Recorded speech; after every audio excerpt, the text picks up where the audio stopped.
हरे कृष्णा। तो आज हम श्रीमद् भगवद गीता के ऊपर चर्चा करेंगे और आज का श्लोक है अध्याय 2 का 52 नंबर श्लोक 52। यदा ते मोह कलिलम बुद्धिर्व्यतितरिष्यति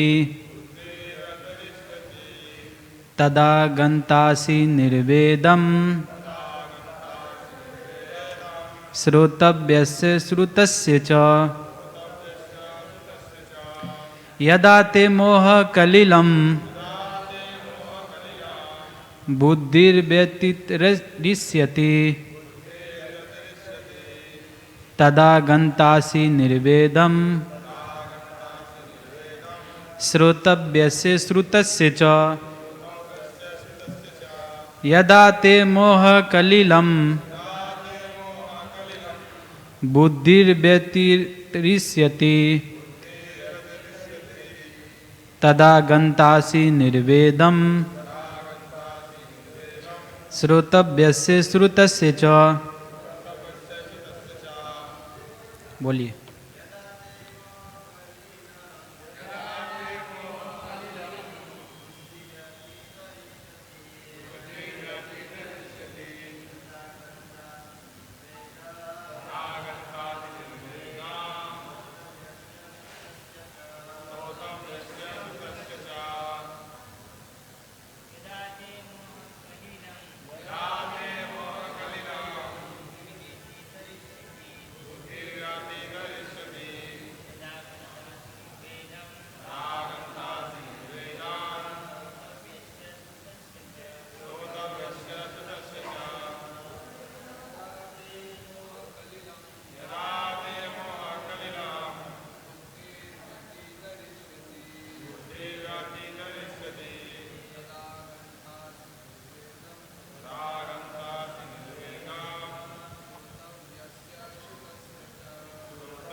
यदा जब ते तुम्हारा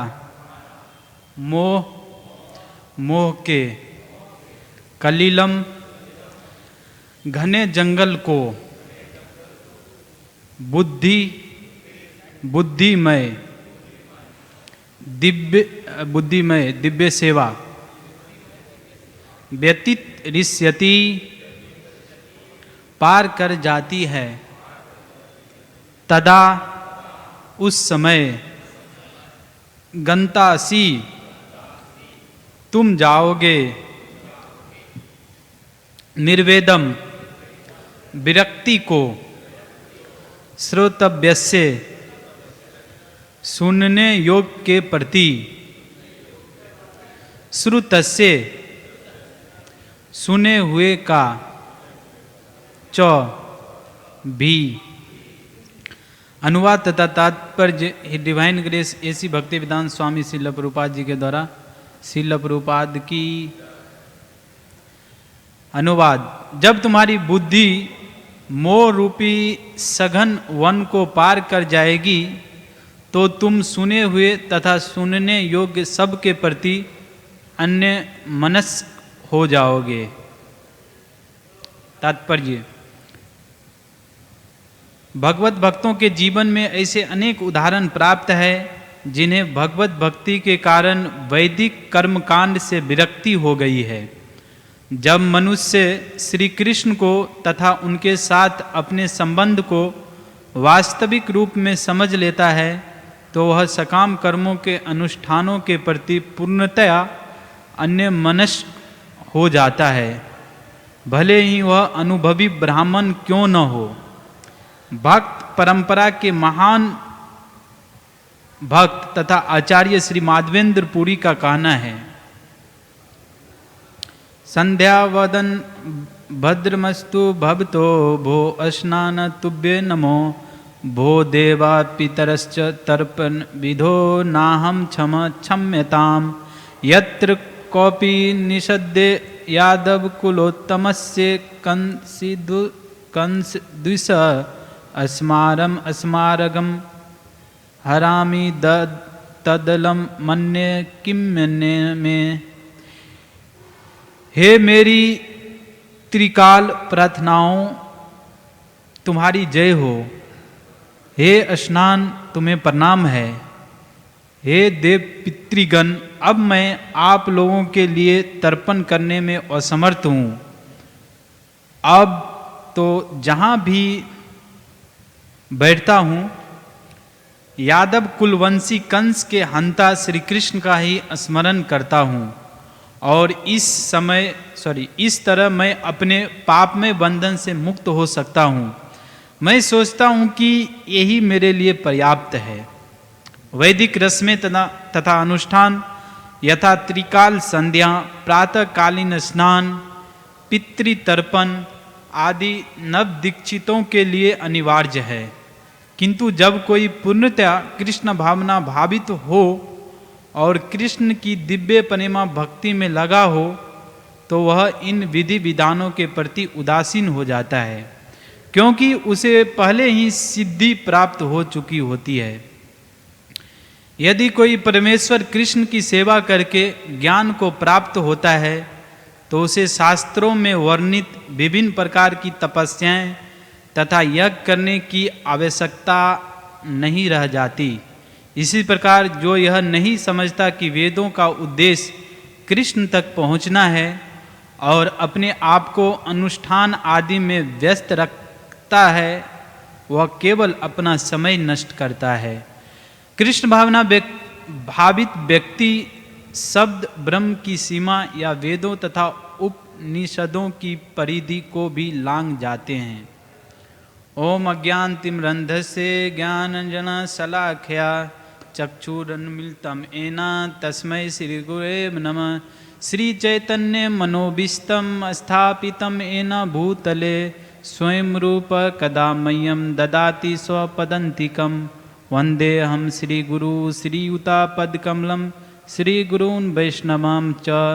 श्रीरूपं साग्रजातं सहगना रघुनाथं वितं तं सजीवं साद्वैतं साद्भूतं परिजनसहितं कृष्णचैतन्यदेवं श्रीराधा कृष्णपादान् सहगना ललिता श्रीविशाखावितांश्च।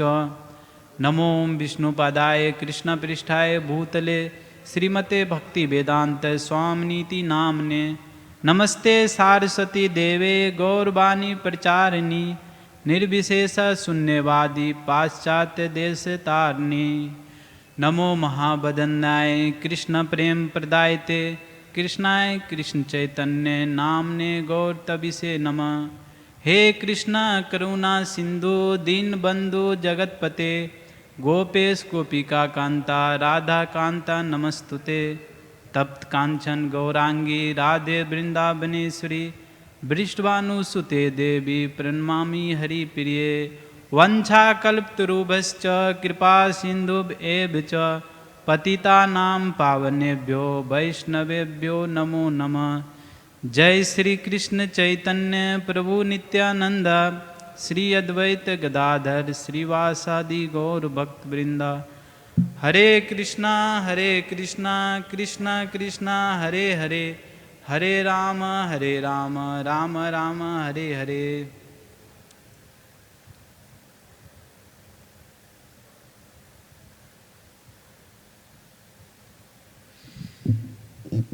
हरे कृष्णा। तो आज का जो श्लोक है वह है भगवद गीता का दूसरा अध्याय और 52 नंबर श्लोक। जब तुम्हारी बुद्धि मोह रूपी सघन वन को पार कर जाएगी, तो तुम सुने हुए तथा शून्य योग सब के प्रति अन्य मनस्क हो जाओगे।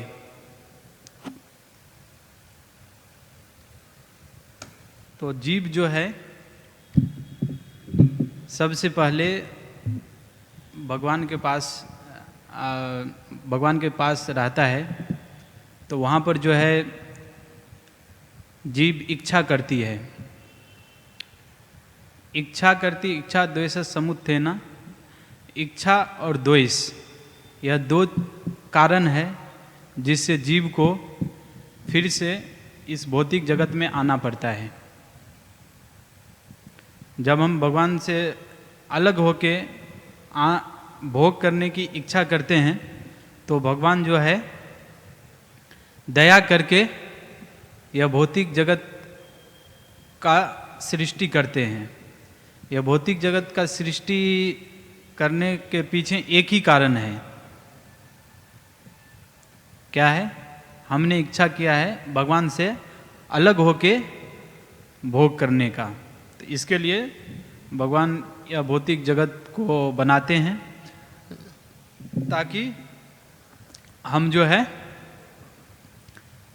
भोग कर सके। भोग तो नहीं करते हैं, भगवान इस भौतिक जगत को बनाने के साथ साथ इसमें जो है बहुत सारी दुख तकलीफ़ें भी डाल देते हैं ताकि जो है बार बार हमको भगवान की याद आए और हम जो है भगवान के पास जाने के लिए फिर से इच्छा करें। तो यह भौतिक जगत का जो सृष्टि होता है उसमें एक कारण यह है। एक श्रीमद् भागवतम में जैसा कि बताया गया है कि भगवान को जैसे भगवान अपनी लीलाएं करने के लिए यहाँ पर आते हैं तो इस भौतिक जगत में ही लीला करते हैं, लेकिन जो है वह लीला करने के लिए जो है ये भौतिक जगत को सृष्टि नहीं करते हैं। हमारी इच्छा होती है एंजॉय करने का, आनंद लेने का, इसीलिए इस भौतिक जगत की सृष्टि होती है। तो अभी जो है तो जीव इस भौतिक जगत में आकर जन्म लेता है और जन्म लेने के बाद जब जन्म लेता है तो अज्ञान में रहता है। सभी जीव, उनके पास कोई ज्ञान नहीं होता है, अज्ञानी होता है। तो जब अज्ञानी होता है तो वो जो है अज्ञान क्यों आता है? क्योंकि पाप के कारण। प्रभुपाद जी भगवत गीता में लिखते हैं कि ignorance is due to sinful activities and sinful activities due to ignorance, vice versa. पाप करते हैं अज्ञानता के कारण और अज्ञान है पाप के कारण। तो जब हम अज्ञान सबसे, और एक जगह भगवत गीता में प्रभुपाद जी लिखते हैं कि सबसे बड़ी अज्ञानता क्या है? सबसे बड़ी अज्ञानता है कि ये प्रभु जी ठीक बोले, सबसे बड़ी अज्ञानता है कि अपने आप को शरीर मानना। ये प्रभुपाद जी तात्पर्य में लिखते हैं अपने आप को शरीर मानना सबसे बड़ी अज्ञानता है। इसी पर सारा सिद्धांत है। अगर कोई व्यक्ति अपने आप को अगर शरीर मान लिया तो जो है वह सोचेगा कि अभी इस जन्म में भोग कर लो, आनंद ले लो, और फिर अगला जन्म किसने देखा। लेकिन भगवत गीता में भगवान जो है जब बोलना चालू करते हैं तो शुरुआत ही करते हैं कि आप जो है यह शरीर नहीं हो, आत्मा हो। धेनु अस्मिन यथा देह कौमारम यौवनम जरा। तो आप शरीर नहीं हो, आत्मा हो। तो जब आत्मा की चेतना में हम लोग रहेंगे तब जो है हमको पता चलेगा, क्योंकि वो चेतना क्या, वो आत्मा हम हैं।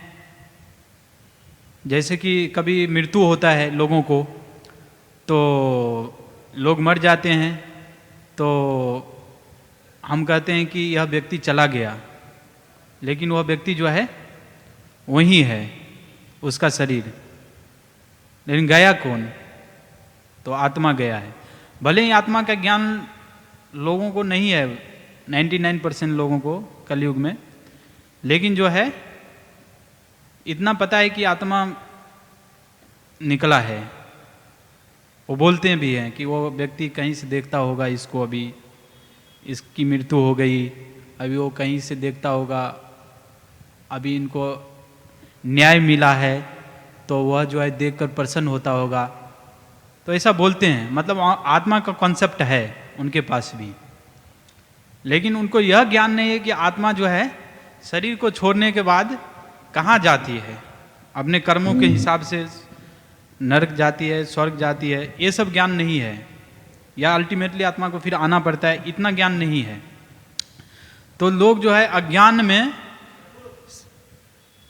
अज्ञान में अपने आप को शरीर मान लेता है और शरीर से संबंधित वस्तु को अपना मान लेता है। शरीर से संबंधित जो भी वस्तु है, घर तो मेरा घर है, या परिवार तो मेरा परिवार है, राष्ट्र तो मेरा राष्ट्र है। तो इस तरह से वह व्यक्ति जो है,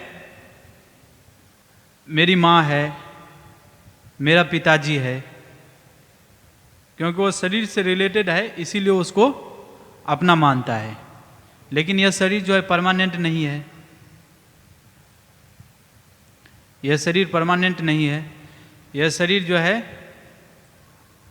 नश्वर है। भगवत गीता में भगवान बताते हैं। तो यह शरीर और शरीर से रिलेटेड जितना भी चीज है वह भी जो है नश्वर है, क्योंकि जो वस्तु नश्वर है उससे संबंधित जो भी वस्तु होगा वह भी नश्वर होगा। तो कैसे नश्वर होगा? तो जब मृत्यु होती है तो यह शरीर को जला देते हैं तो नष्ट हो जाती है, शरीर राख हो जाती है। और यह भौतिक संसार भी भगवान बोलते हैं कि यह भौतिक संसार को भगवान सृष्टि करते हैं और फिर एनिलेट करते हैं, इसको नष्ट करते हैं, भौतिक संसार। तो यहाँ पर जितना भी वस्तु है टेम्पोररी है, और जितना भी भौतिक वस्तु है वो टेम्पोररी है, और जो भक्ति है वो परमानेंट है। तो अभी लोग जो है शरीर अपना शरीर से संबंधित जो लोग हैं उनको परमानेंट मान के और उनके लिए जो है परिश्रम करते हैं। ये मेरी माँ है, मेरा पिताजी है, मेरा बच्चा है, उनके लिए जीता है। जैसे एक व्यक्ति से मैं बात कर रहा था 1-2 रोज पहले, तो मैंने उनसे पूछा था कि आप क्यों जी रहे हैं इस भौतिक संसार में? तो उन्होंने कहा था कि मैं जो हूँ मैं अपने बच्चे के लिए जी रहा हूँ। तो उनको जो है भक्ति करने के लिए जीना चाहिए, लेकिन अज्ञानता में बोल रहे हैं अपने बच्चे के लिए जी रहा हूँ। बच्चे के लिए भी जीना चाहिए, लेकिन बच्चे अगर मेन हमारा फोकस होना चाहिए भगवान की भक्ति के ऊपर, भक्ति के लिए जाना चाहिए, भगवान की प्रसन्नता के लिए जीना चाहिए। बाद बाकी जो है बच्चा, पत्नी, बेटा, ये सब जो है ये सब तो गौण है, सेकेंडरी है। तो जब अज्ञान में व्यक्ति रहता है तो वह जो है कठिन परिश्रम करता है और फिर जो है आत्मा के बारे में कुछ नहीं सोचता है, और जो है ऐसे परिश्रम करते करते अंतोगत्वा उनकी मृत्यु हो जाती है। और जब मृत्यु हो जाती है तो उनका जो आत्मा है वह दूसरे शरीर में जाता है और दूसरा शरीर लेता है। तो जो दूसरा शरीर होगा वह दूसरा शरीर आध्यात्मिक भी हो सकता है और भौतिक भी हो सकता है। आध्यात्मिक कब होगा? जब हम भक्ति करेंगे। तो भगवान बताते हैं कि यम यम वापि असुरन भावम तेजन्ते अंते कलेवम तम तम एवेति कौन्तेय सदा तद भाव भाविता। जब हम मृत्यु के समय जो चीज को याद करेंगे उस शरीर में हम प्रवेश करेंगे। तो अगर हम मृत्यु के समय भगवान को याद करेंगे तो भगवान के पास जाएंगे और आध्यात्मिक शरीर मिलेगा। और मृत्यु के समय अगर हम किसी सांसारिक वस्तु या किसी व्यक्ति को याद करेंगे तो वह शरीर हमको मिलेगा। तो यह ज्ञान की कमी है अभी। और जनरली प्रभुपाद जी तात्पर्य में लिखते हैं कि 99% लोग जो है कलयुग में उनको जो है यह पता नहीं है ये सभी ज्ञान कि हम आत्मा है और हमको जो है भगवान की भक्ति करनी चाहिए और भगवान के धाम जाना चाहिए, यह पता नहीं है। तो कठिन परिश्रम करते हैं, तो इससे निकल पाना बहुत ही मुश्किल है। संसार में जो है, जो फंस गया है उसको संसार से निकल पाना बहुत ही मुश्किल है। जो शारीरिक अवधारणा पे है, शरीर की चेतना पे है, उस चेतना से उसको बाहर निकालना बहुत ज़्यादा मुश्किल काम है। इसका उदाहरण श्रीमद् भागवतम में आता है। जब एक बार इंद्र जो है, इंद्र को जैसे कुछ तो उनको हुआ था, उनको शाप मिला था कि आप भौतिक संसार में जाओ और जन्म लो। तो इंद्र जो है भौतिक संसार में आकर उनको जन्म मिला। तो भौतिक संसार में उनको हॉग का शरीर मिला, सुअर का। तो जब सुअर का शरीर मिला तो उनका अपना जन्म लिया। उसके बाद उनका बच्चा हुआ, शादी किया, बीबी हुई, बच्चा हुआ। तो उसके बाद जो है वो आराम से अपना ज़िंदगी जी रहा था। जब आराम से ज़िंदगी जी रहा था तो उनका समय काल जो है, ये भौतिक संसार में रहने का जो है समय काल, वह समय ख़त्म हो गया। तो उधर पोस्ट पर जाना था। तो ब्रह्मा जी उनको बुलाने के लिए आए। तो ब्रह्मा जी जब उनको बुलाने के लिए आए तो उनको बोला कि चलो उधर, अभी तुमको उधर वापस जाना है। तो वह बोल रहा था कि नहीं, मैं नहीं जाऊंगा, ये मेरे बच्चे हैं, ये छोटा छोटा है, इसको कौन देखेगा। अभी इंद्र है और इंद्र ऊपर में जो है उनको कितना ऐश्वर्य है। स्वर्गलोक में बहुत स्वर्गलोक जो है वो ऐश्वर्यकृत है। स्वर्गलोक ये जो पृथ्वी है उसके अपेक्षा वहाँ पर बहुत अच्छा जो है इंद्र तृप्ति का करने का साधन वहाँ पर है। वहाँ पर जो है लोगों को बुढ़ापा नहीं होता है।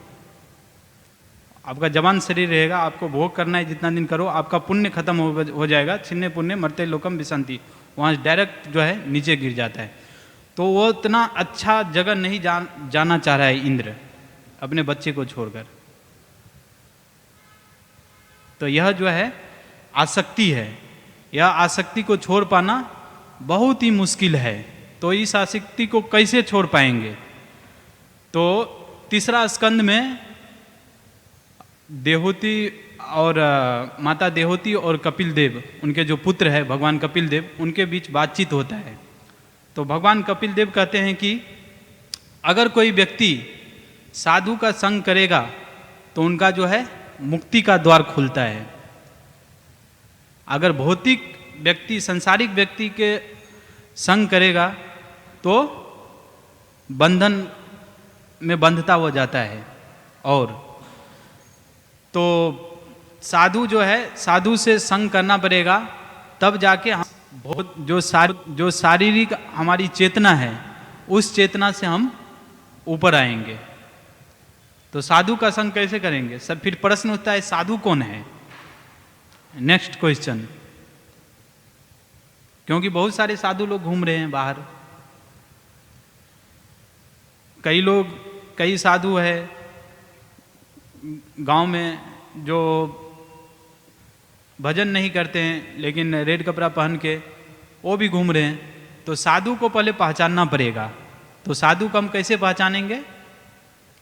तो भगवान बताते हैं साधु कौन है।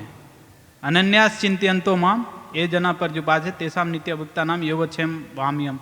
ये तो भगवान बताते हैं कि जो व्यक्ति भक्ति करता है तो उनका जो है, हम जो है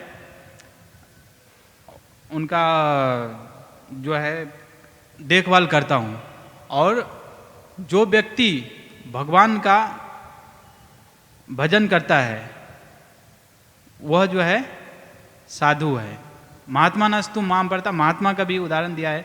आप भगवद गीता के अगर 9वें अध्याय 13 नंबर श्लोक पढ़ेंगे तो उसमें भगवान बोलते हैं महात्मा नस्तु माम पार्था देवीं प्रकृति आश्रितम भजन्ते अनन्यमनसो ज्ञात्वा भूता आदि अव्यम। जो अनन्य मन से जो मेरा भजन करता है वह साधु है। और जो इंटरनल पोटेंसी, जो अंतरंगा शक्ति है राधा रानी, उनका जो आश्रय लिया है वह साधु है। तो अगर उनके शरण में हम जाएंगे तो जो है हम जो है मुक्ति के पथ पे आगे बढ़ सकते हैं। और वो कौन है इस कलयुग में? जो है हिज डिवाइन ग्रेस एसी भक्ति वेदांत स्वामी प्रभुपाद और उनके अनुयायी। ये जो है असली साधु है।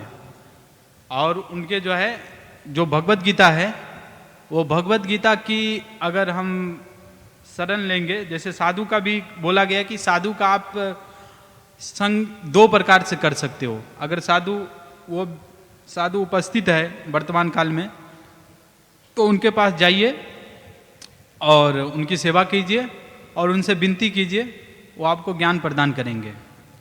और दूसरा है कि साधु अगर उपस्थित नहीं है तो वह है उनके द्वारा लिखा गया शब्द। तो ऐसी भक्ति वेदांत स्वामी प्रभुपाद जी ये भगवत गीता लिखे हैं।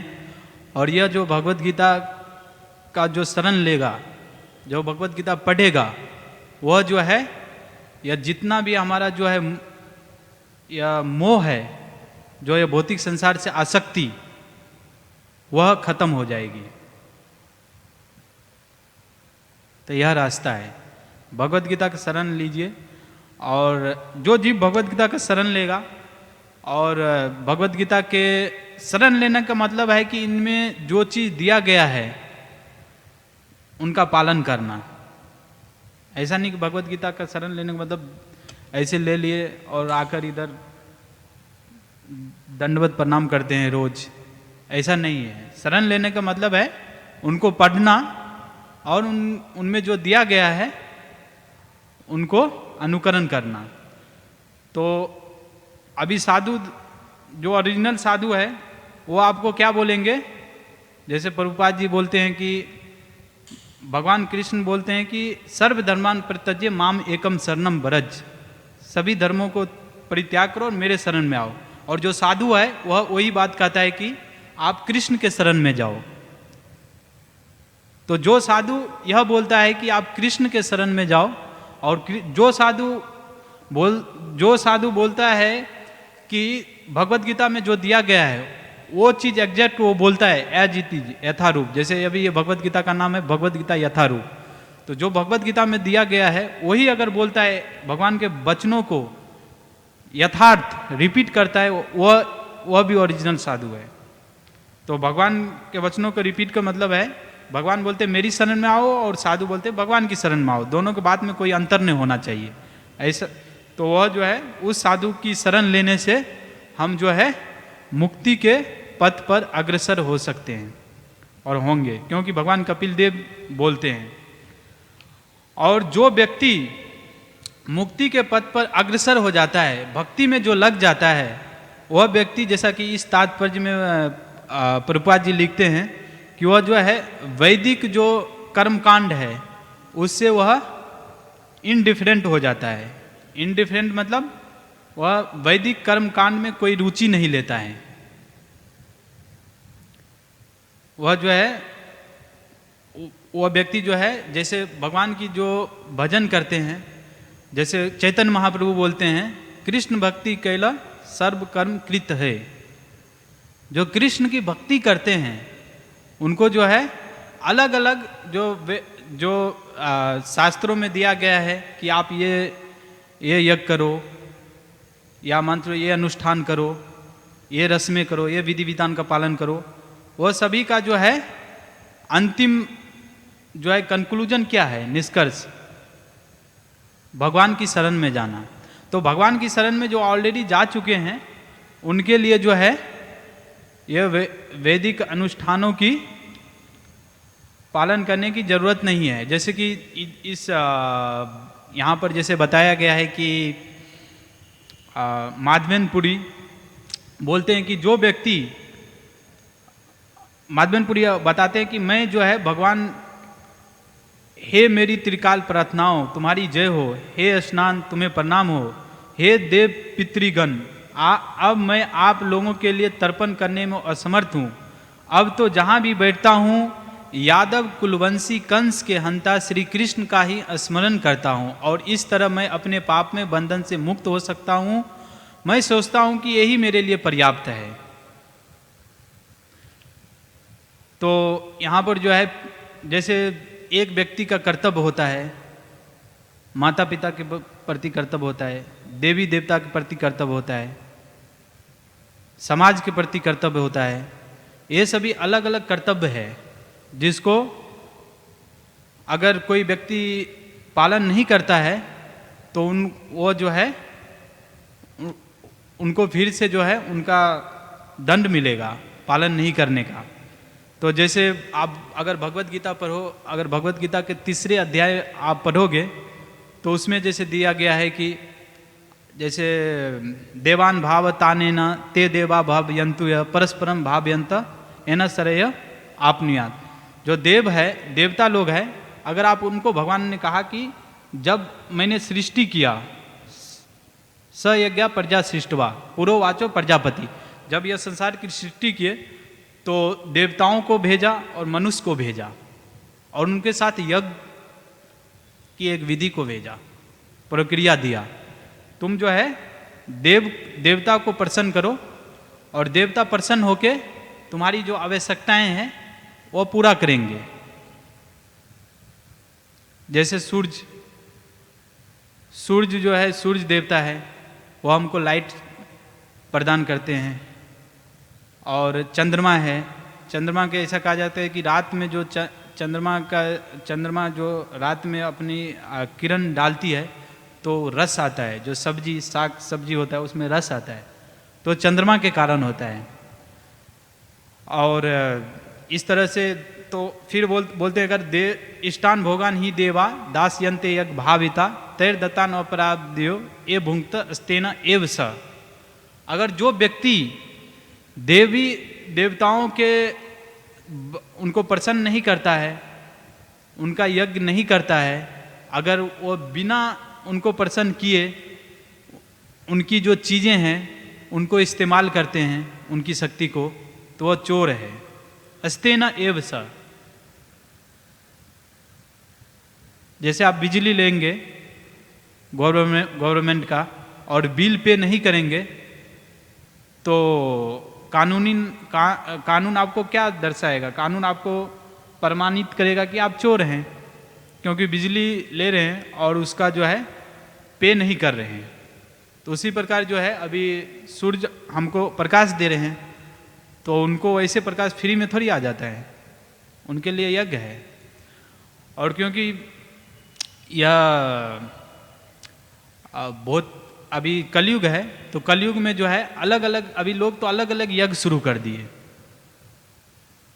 होम यज्ञ, होमायद करते हैं, वो यज्ञ करते हैं। लेकिन ब्राह्मण जो है यज्ञ के लिए ब्राह्मण शुद्ध ब्राह्मण होना चाहिए और शुद्ध जो है घी होनी चाहिए, शुद्ध मंत्र उच्चारण करने वाला होना चाहिए, तो यज्ञ का फल नहीं मिलेगा। इसीलिए चैतन्य महाप्रभु ने कलयुग में कौन सी यज्ञ दिए? संकीर्तन यज्ञ। संकीर्तन यज्ञ क्या है? हरे कृष्णा कृष्णा कृष्णा हरे हरे, हरे राम राम राम हरे हरे। तो अगर हम संकीर्तन यज्ञ करेंगे, प्रभुपाद जी बोलते हैं कि परिवार में जो है अगर 5 लोग हैं तो उसको बैठकर आधा घंटा कीर्तन करना चाहिए कम से कम शाम को। ये संकीर्तन यज्ञ है। यह यज्ञ करेंगे तो अलग अलग आपको चंद्र और सूर्य और वायु और जल के देवता है अरुण वरुण, ये सभी को आपको प्रसन्न करने की जरूरत नहीं है।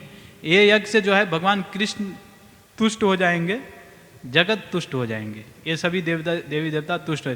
फिर हमारे माता पिता के प्रति कर्तव्य होता है।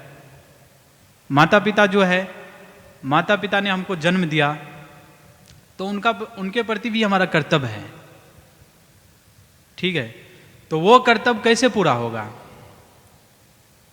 माता पिता के एक तो है कि जो मेन कर्तव्य है वह है, ऐसा कहा गया है शास्त्रों में कि आपको जो है गुरु बनने का अधिकार नहीं है, आपको जो है पिता बनने का अधिकार नहीं है, आपको जो है संबंधी बनने का अधिकार नहीं है। जब तक आप अपने संबंधी को और रिलेशन में जो आप जिसको रिलेशन मानते हो उसको जो है भगवान के धाम नहीं वापस भेजते हो, भेज तो आप भेज नहीं पाओगे, मतलब अगर आप भक्ति करेंगे, अगर कोई व्यक्ति भक्ति करता है तो जो है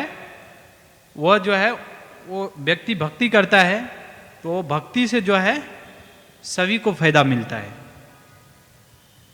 उनके माता पिता को, उनके संबंधी को। ऐसा कहा जाता है कि एक शुद्ध भक्त, अगर एक शुद्ध भक्त जिस जगह पर जन्म लेते हैं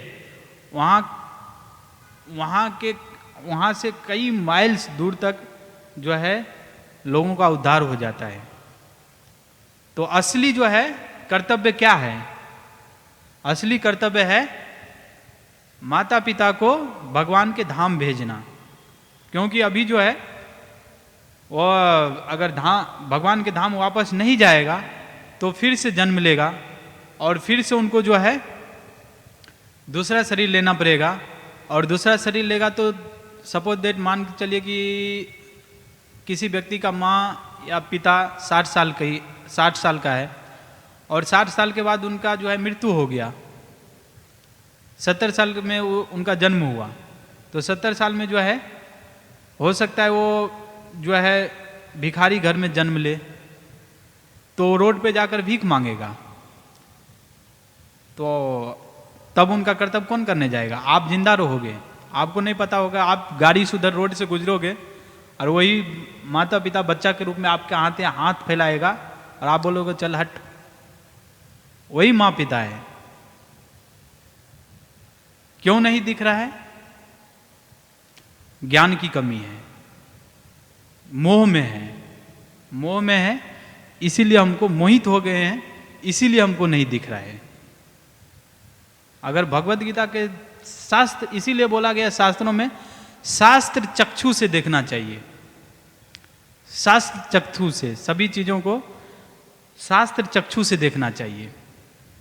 अगर आप शास्त्र चक्षु से देखेंगे तो आपको पता चलेगा चीज एज इट इज यथारूप दिखेगा।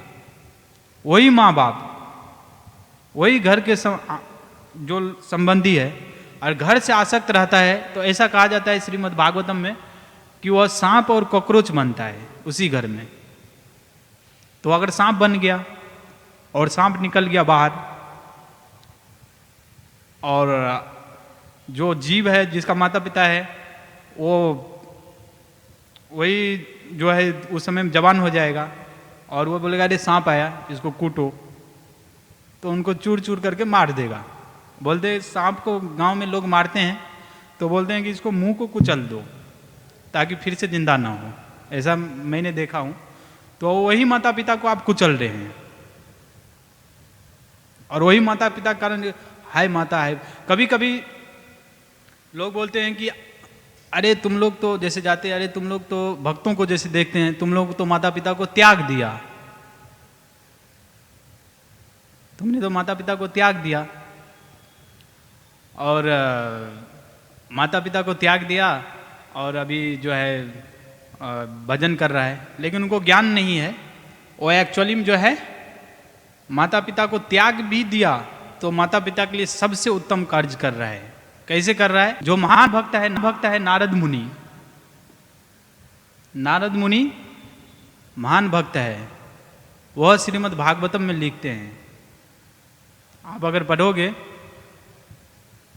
प्रथम स्कंद 5वां अध्याय 17 नंबर श्लोक आप पढ़ोगे तो उसमें दिया गया है कि त्यक्ता स्वधर्मम चन्नम भुजम हरेर भजन अपक्वो पते ततो यदि यत्र को वज्र आप तुम अबुद्ध अमुष्य किम को वर्थ आप तुम अभजताम स्वधर्मता।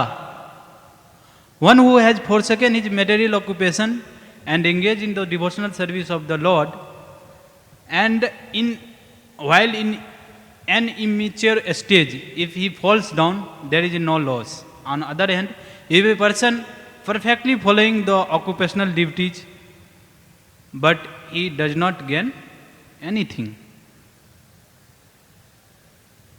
एक व्यक्ति त्यक्ता स्वधर्मम चन्नम भुजम हरेर भजन अपक्व पते।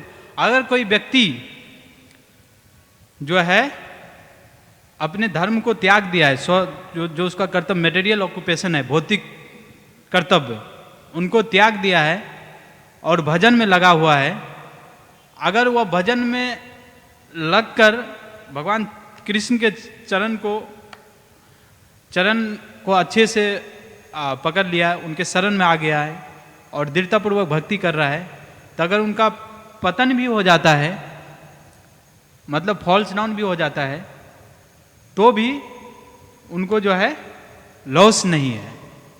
और दूसरी ओर अगर कोई व्यक्ति अच्छे से अपना धर्म को पालन कर रहा है, मटेरियल धर्म को, बच्चे को खाना खिला रहा है बहुत अच्छे से और भक्ति नहीं कर रहा है, माँ बाप को बहुत अच्छे से देख रहा है, लेकिन उनको कुछ मिलता नहीं है, डज नॉट गेन एनीथिंग,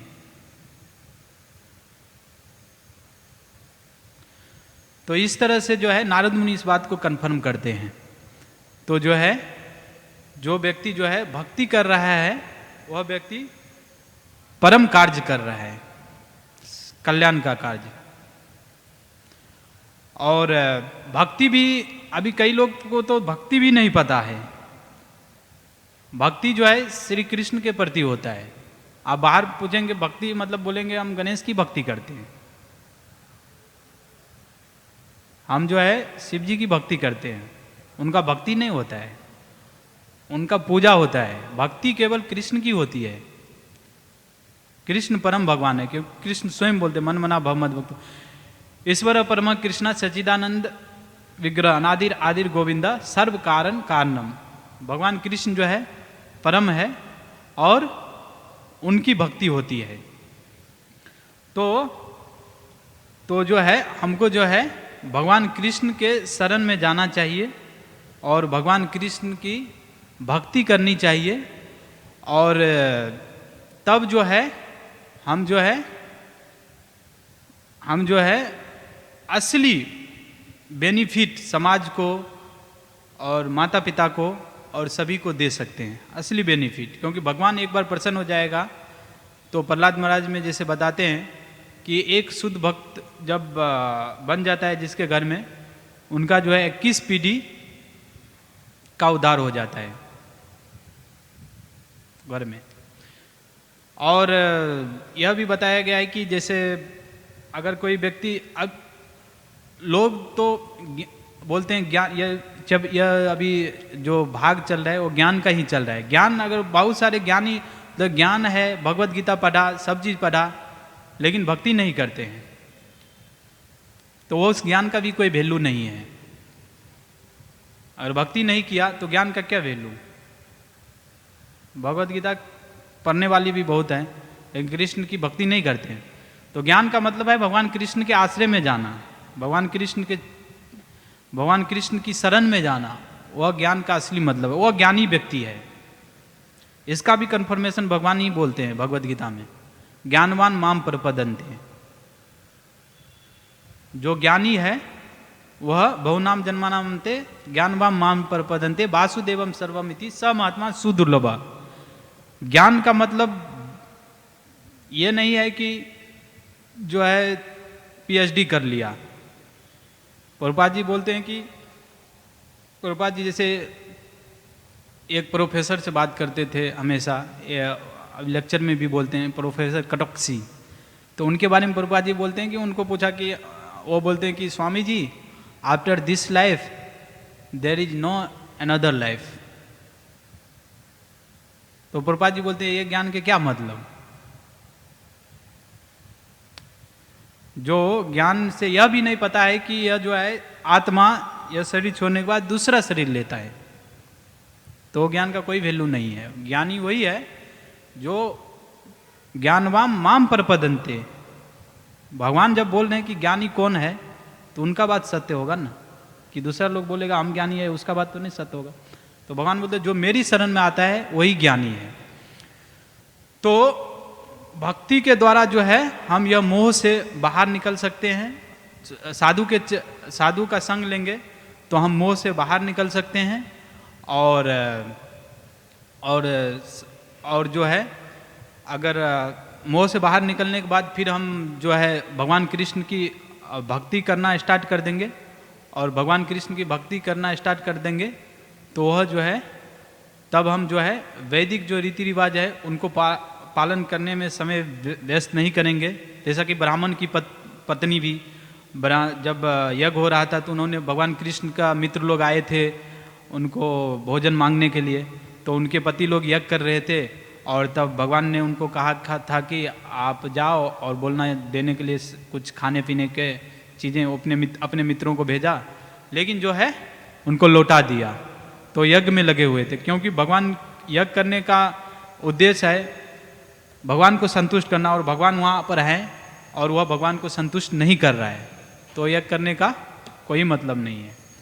तो अभी जो है भगवान कृष्ण की भक्ति करने का सरल उपाय है हरे कृष्णा महामंत्र का जप करना। इस कलयुग में जैसा कि बताया गया है, आपको जितना समय मिलता है 2 घंटा भी कर सकते हो, लेकिन कम से कम 15 मिनट जो लोग नहीं करते हैं उनको शुरू करना चाहिए। 15 मिनट हरे कृष्णा महामंत्र और 15 मिनट भगवत गीता पढ़नी चाहिए।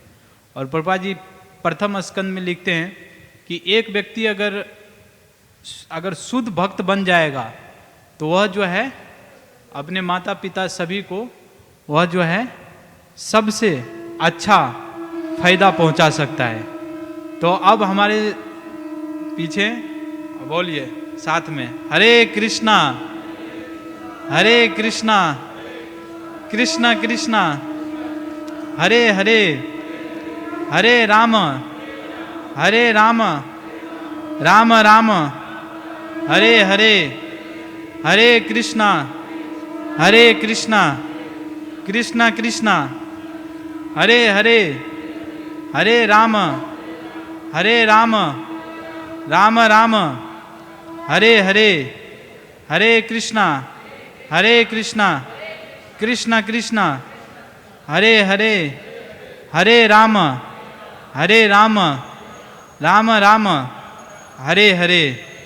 जय श्री श्री राधा रास बिहारी भगवान की, श्री श्री सीताराम लक्ष्मण हनुमान जी की, श्री श्री गौर निताय जी की, श्रील प्रभुपाद की, निताय गौर प्रेमानंदे।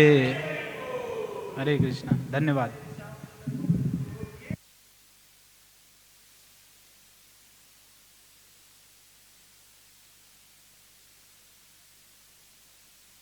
वंदेहं श्रीगुरु श्रीयुता पदकमलं श्रीगुरु वैष्णवांश्च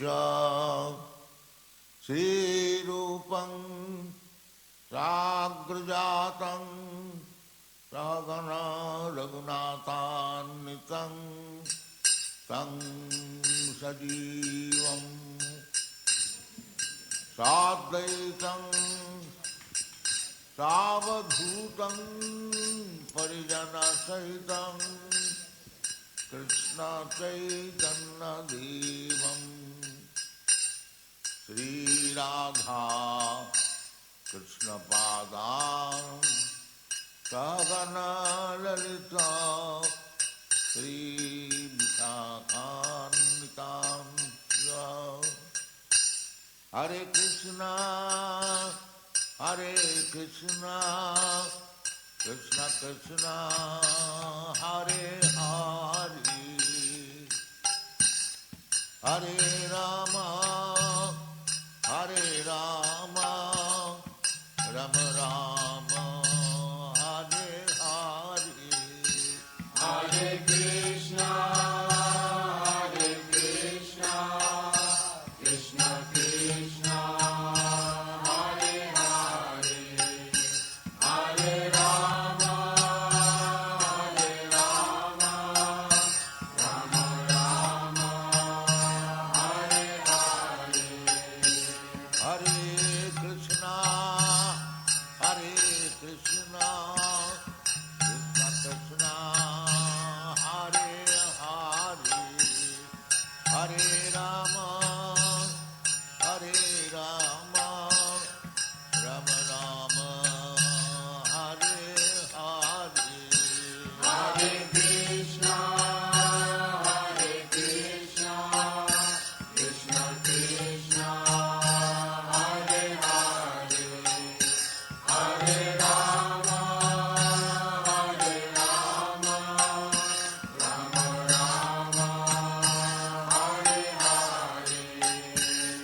Hare Krishna, Krishna Krishna, Hare Hare, Hare Rama, Rama Rama, Hare Hare. Hare Krishna, Krishna Krishna, Hare Hare, Hare Rama, Rama Rama, Hare Hare. Bhaja Shri Krishna Chaitanya Prabhu Nityananda Shri Advaita Gadadhara Srivasadi Gaur Bhakta Vrinda. Shri Krishna Chaitanya, Prabhu Nityananda, Shri Advaita Gadadhara, Srivasadi Gaur Bhakta Vrinda. Bhaja